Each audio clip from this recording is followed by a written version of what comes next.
Bonjour à tous. Aujourd'hui, dans nos projets de week-end, on va fabriquer un convertisseur, communément appelé un converter de 12 volts DC à 120 volts AC ou de 12 volts DC à 240 volts AC, tout dépendant du transformateur qu'on va utiliser.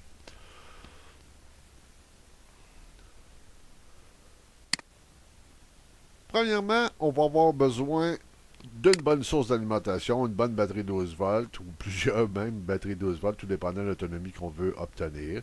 Un transformateur réducteur de courant. Ceci est un transformateur, ça peut être un transformateur de 120 volts à 24 volts ou 240 volts à 24 volts aussi. L'important, c'est que au centre-tape de notre secondaire du transformateur, on a entre T1 et T2 12 volts. Entre T2 et T3, 12 volts. Entre T1 et T3, on aurait 24 volts. Ce qui est important, c'est que centre-tape, on est 12 volts. Tant qu'au primaire, il peut être 120 ou 200 volts, c'est ce qui va déterminer notre sortie. Parce que ce qu'on va faire, c'est qu'on va le brancher dans le sens inverse. C'est-à-dire, notre primaire va devenir notre secondaire va devenir notre primaire.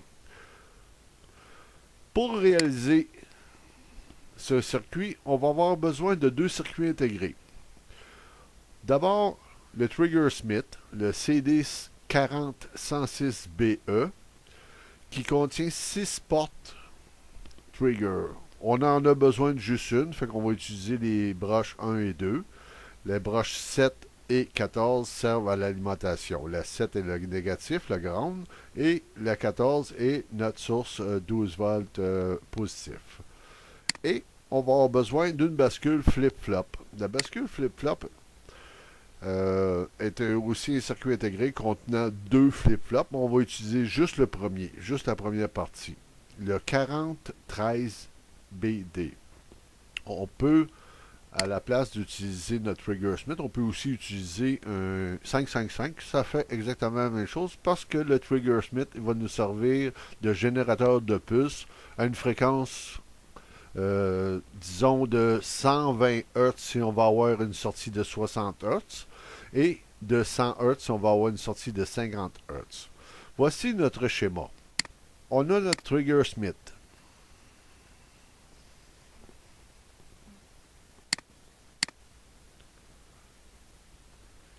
Qui nous génère une fréquence pulsée à 120 Hz grâce au condensateur C1 et au potentiomètre de 25K P1 en série avec une résistance, la résistance R2 de 2K. Notre Trigger Smith nous donne une pulse, ici en A, de 120 Hz, qui va alimenter notre circuit intégré, notre flip-flop. Donc, on a notre entrée de clock. On a nos resets qui sont branchés au ground. Et nos sorties Q1 qui nous permettent d'avoir deux pulses alternatives. On va aller un petit peu plus loin dans le circuit. La sortie de notre 4013, nos sorties, c'est-à-dire il y en a deux, le high et le low. Notre high serait ici et notre low là. Donc, notre pin 1 va alimenter notre MOSFET pour la pulse du premier centre-tape du transformateur. Et notre pin 2 va alimenter notre MOSFET qui va alimenter la deuxième bobine du transformateur, c'est-à-dire l'autre centre-tape. On a une source d'alimentation de 12 volts qui vient passer par un inducteur de 100 microhenry chargé par un condensateur de 8 microfarad non polarisé. Et à la sortie de notre transformateur, ce qu'on peut voir ici, c'est normalement notre primaire. Donc, c'est un transformateur 120 volts. C'est un transformateur 1 pour disque. Et si c'est un transformateur 240 volts, c'est un transformateur 1 pour 20. C'est-à-dire un tour pour 10, un tour au primaire pour 10 au secondaire.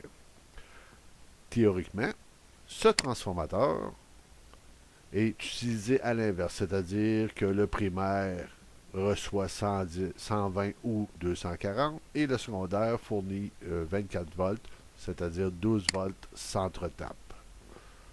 Et on a notre ampoule qui est notre load, une ampoule de 120 volts à 100 watts.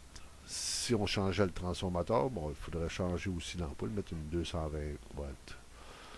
Voilà ce qui se passe au scope. On va réduire notre plan. On va zoomer d'une autre façon pour mieux voir ce qui se passe au scope.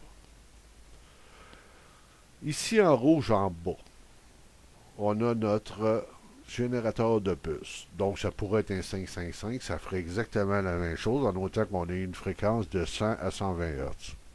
Ensuite, on a notre flip-flop. Notre flip-flop, on a nos sorties 1 et 2. Nos sorties 1 et 2. Ce qu'on peut voir, c'est que tandis que 1 est on, 2 est off. Donc, on n'a jamais une pulse on en même temps. C'est une alternative à l'autre. En jaune, notre fréquence au scope qui est en jaune, c'est notre canal D. Notre canal D qui est la sortie de notre transformateur. Notre canal D, on voit qu'on est sur la ligne du centre. Donc, on a ici, on a 100, mettons 120 volts, 60 volts, plus ou moins 60 volts positifs, 60 volts négatifs en alternance. Donc, on a vraiment un convertisseur, un converteur alternatif de 120 volts. Si on prenait un transformateur de 240, donc on aurait 240 à la place. Voilà, c'est aussi simple que ça pour réaliser un convertisseur à peu de frais. Tout ça peut être récupéré, comme le transformateur. Moi, personnellement, j'ai utilisé celui d'un ancien UPS. Les MOSFET, je les ai récupérés dans un power supply d'ordinateur. Ça, je les ai commandés, par exemple. Le trigger, notre flip-flop, qui sont capables de supporter jusqu'à 15 volts. Donc, à 12 volts, aucun problème là. Notre source d'alimentation, 12 volts, qui est reliée à notre induction, notre bobine, notre matching coil, si on veut, et un condensateur de charge pour notre matching coil qui va alimenter notre centre-tape.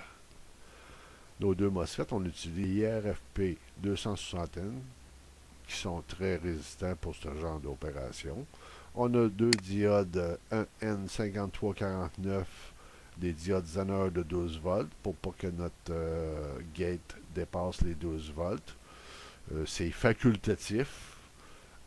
Si on alimentait par exemple notre trigger et notre flip-flop en 15 volts, ben, là il serait bienvenu, mais ces deux diodes sont facultatives si on est alimenté en 12 volts. Notre résistance de turn-off pour chaque MOSFET et l'alimentation pour chaque MOSFET. Je crois que le circuit est assez simple à comprendre. Donc, le schéma est assez simple, très peu de composantes, très facile et assez fiable. On peut dire que c'est un converteur de type C, non régulateur bien entendu, mais qui peut faire très bien pour alimenter des petits appareils électriques ou des ampoules surtout, mais je suis pas sûr que je mettrais un appareil électronique là-dessus. Et voilà, ce qui conclut cette vidéo. Je vous dis merci de votre attention et à bientôt pour un prochain projet.